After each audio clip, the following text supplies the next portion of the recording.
So I may have seen earlier that I did a live reaction to BDS versus PSG Talon, and I think we need to talk about that game. So to start off with, we're gonna be using this, which is a whiteboard full of my conversation pieces from the game, my talking points from the game, and we're just gonna do a brief summary. I think we need to really talk about why the game was so close. I mean, obviously, before we get into it, like PSG Talon and BDS are both solid squads. But I wouldn't say either of them are really top 20. I mean, I know in a comment on the previous video, someone commented about like me saying PSG were an average team, and someone going like, "Oh, they're top 20," and then I like listed top 20 teams or 20 teams better than them, and I included PSG. But like, I wouldn't count PSG as the top 20. Sorry, BDS. In the top 20, but I wouldn't count BDS in the top 20 either. But they're decent teams, especially for Worlds. Like, I do think Worlds is like a pretty poor format in terms of qualifying. We will do a video on that at some point. The next video though is going to be on we'll do a prediction video, and we'll do a video like reflecting on the play-ins, and we'll just try and get into more daily uploads, because hopefully now with further into the tournament I'll be able to do them a bit more, with games being a bit more spaced out, being a bit more user friendly, but we don't know. Anyway, game one, I think everyone can say BDS had a bad draft. They gave away Maokai, they gave away the Jace, and Adam had to be on a tank. They also gave away Kai'Sa. Like, was not a good draft. Like, as I said, this is going to be a quick summary. I'm not going to go into things too detailed, but, you know, they had a horrific fight 12 minutes into the game, and they had bad space. They had bad spacing, bad engage. Their target priority was awful. They played the whole game scared. They were sitting back when they needed to go in. Because they had done that previously, they then went in when they needed to hang back. It was just really, really bad as far as games go. Like, I would just say that was nerves mostly. Like, nerves, bad draft. You're never going to win that sort of game. And then, like, game two, they didn't learn their lesson in terms of drafting. Like, they didn't do a good draft this time around. I mean, obviously, like, you can sort of forgive them for not having a good draft. Like, they're a difficult team to draft for. But, like, they had Renekton and Kalista. I don't really like either of them. Early pick. I mean, Kallista's better, obviously, but Renekton being your first pick's never good. And then Syndra and Talia is like a horribly bad mid-jungle duo. Like, it's just not good. Their first pick and weak ADC pick as well was just not it for me. Like, obviously, as I said earlier, Renekton, just not a first pick champ. Why? And I just don't think Kalista is a very solid, like, ADC pick as a background. Like, ADC, I feel like you just need to go power picks in the current meta. I think you can just count out, like, counter picks, really. Just go power pick into power pick, and I think you'll be alright. Also, they had a really bad, like, I guess technically 2v2 in bot lane. Tank junglers eventually got into it at, like, 6 minutes. They went 1 for 3, which is just not something you can afford to do, especially in the current meta. And they should have actually just gone 2 for 0. Like, the setup was so good, they should have gone 2 for 0. And then the execution was so bad that they went 1 for 3.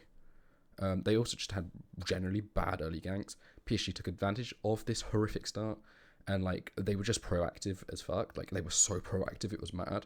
And it was just an easy win after that. It was really, like, tragic after about 12 minutes. And, yeah, it was really depressing as a European fan after the first 12 minutes of that game.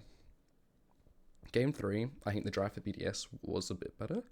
Like, PSG, their draft was a lot more mid. I mean, they had the top lane, which was just comfort in draft for BDS.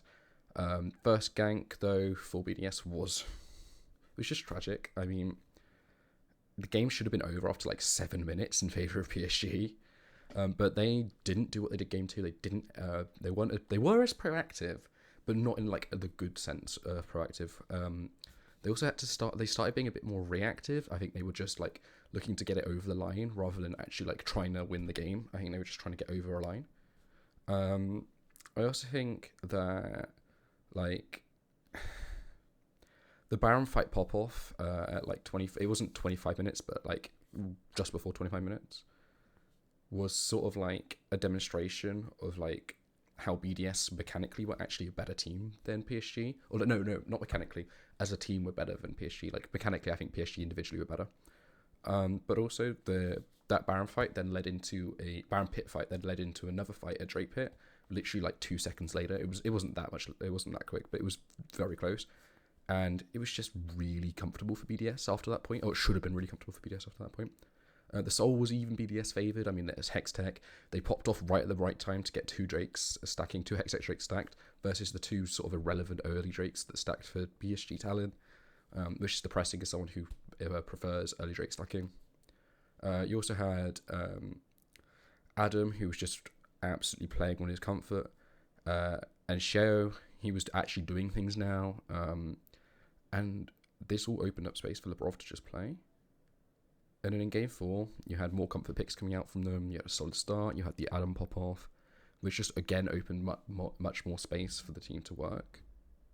They made a lot of mistakes still, but like it was a decent start.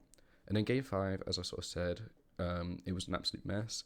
I mean, I have a whole video on like why it was a mess with live reacting, but like both sides were just making basic mistakes. I mean, especially PSG. Like PSG had so many chances to end that game, and they just didn't. Especially towards the end, like, how did PSG fail the siege? Like, I was getting depressed, like, watching it as a BDS, like, a semi-BDS fan in a situation. I mean, Adam was running it down.